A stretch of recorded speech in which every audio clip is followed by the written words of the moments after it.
早在我小学的时候呢，我就曾经在朋友家里面体验过最早的 VR 纸盒。当时也没有一个正儿八经的 VR 游戏，唯一能玩的就是谷歌地球，相当于驾驶一台飞行器，头往上看呢，它就会往上飞；向下看，它就会往下飞。但就是这样的一个 demo， 当时的我就觉得这也太高级了。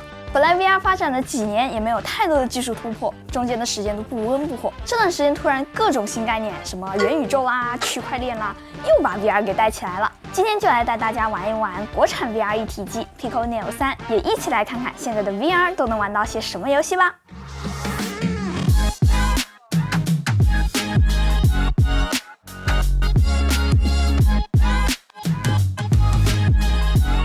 VR 设备最重要的其实就是一个头显加一对手柄，佩戴手柄进行操作，映射到 VR 里面，相应的得到反馈。那么小伙伴们有没有想过 VR 是怎么知道你的手在哪儿的呢？平时大家在商场里面看到那些 VR 体验馆，仔细看的话，一般房间的角角落落里面都会有一些基站，用来定位头显和手柄。这种呢就被称为 outside in， 由外向内。手柄头显发出红外线，被定位器识别，就知道你在哪儿了。这种红外线肉眼是看不见的，不过我用我家里面看猫的监控摄像头就拍出来了。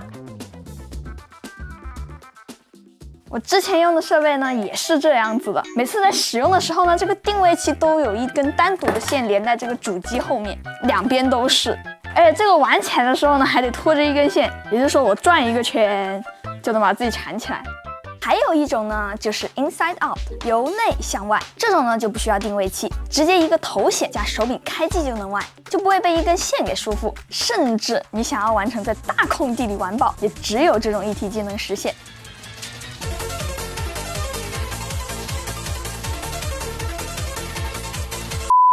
但是理论上延迟和精准度的控制会稍微差一点。那么小伙伴们觉得哪一种会更合适呢？接下来我们就一起来看看现在的 VR 都能玩些什么游戏啦。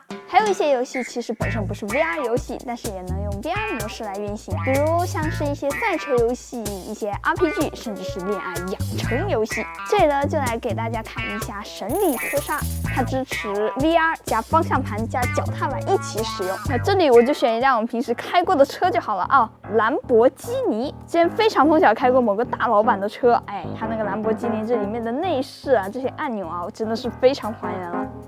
哎，这个点火键我知道啊，它是这样子，嘚儿打起来，然后再摁下去的。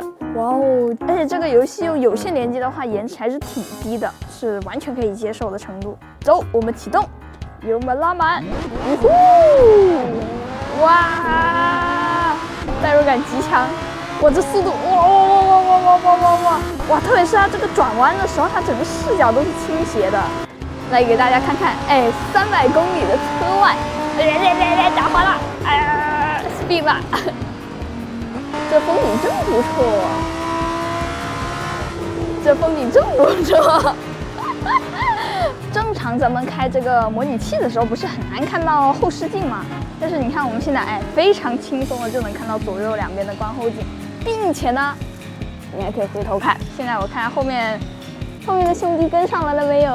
哇，这速度感绝了！你们看窗外，哇，好快呀！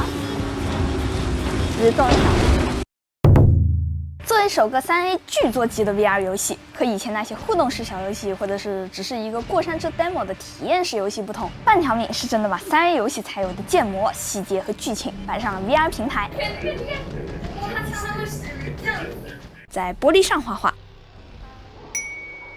给主角的宠物下料，等等等等。可互动的物件是随处可见哦，甚至还可以和咕咕咕互动。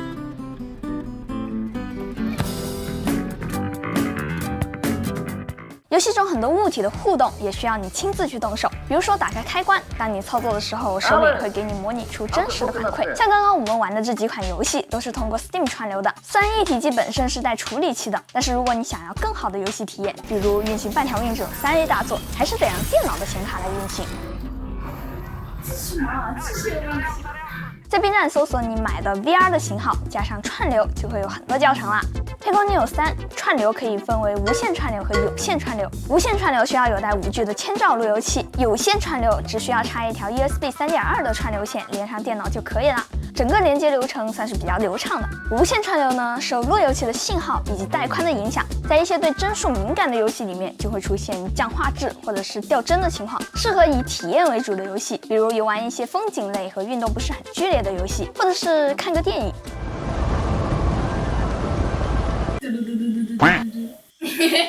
还跟他击掌。有线串流的画质和帧率则会相对更加稳定，比较适合打一些锻炼反应的游戏。这里直接给大家看一下延迟测试。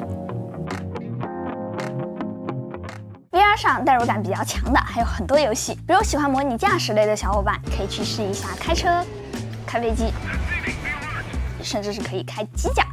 有的小伙伴知道我喜欢打音游，毫无疑问的，音游是最消耗卡路里的游戏类型。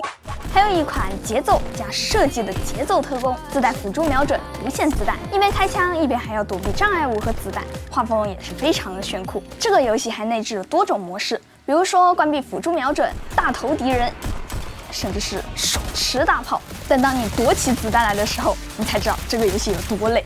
节奏光剑无疑是现在 VR 里面最符合直觉的游戏了。它不需要大幅的移动，打击感也非常的好。刚上手 Beat Saber 这类游戏的小伙伴可以尝试一下关掉方向和死亡，从简单难度入手。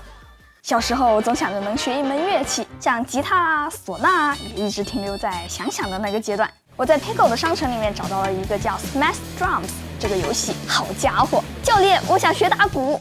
如果小伙伴感觉自己跟不上的话，也可以试一下这款名叫 O-Shape 的跳舞游戏。这个打鼓模拟器和 O-Shape 里还有特供的几首抖音神曲的 DLC， 可以说是非常本地化了。它有一个小功能，开始记录后，当你玩像是打鼓模拟器这种动作幅度比较大的游戏后，后台会计算和记录你消耗的卡路里。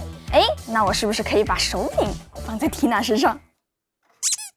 对于喜欢体育类游戏的小伙伴，也可以体验一下多合一运动。这里面包含了各种各样的体育项目，在家里是真的能玩出一身汗。嘿，歪了！甚至还有 VR 乒乓球，这是我觉得拟真度超高的一款乒乓球游戏，甚至你能打出简单的旋球。这时候就有小伙伴又问了：我拿个拍下楼打老大爷不香吗？你不用给老大爷捡球呀！总结一下，Pico Neo 3作为目前主流的由内向外的无线 VR 一体机，形态上确实还不错的。再加上很多 VR 设备由于走的国际服务器登录，出自设置非常复杂，上层支付也相对比较麻烦。Pico 在这方面确实有本土的优势，甚至有一些游戏也可以直接连接外服，上手简单，不限场地，轻度游戏、健身、看电影都挺合适的。但是也存在一些缺点，比如说目前 Steam 部分游戏对国内的 VR 设备的适配还存在一些问题。有一些游戏的键位不匹配，需要手动设置，否则你就会变成独臂游侠。商店的游戏应用阵容也有很大的进步空间。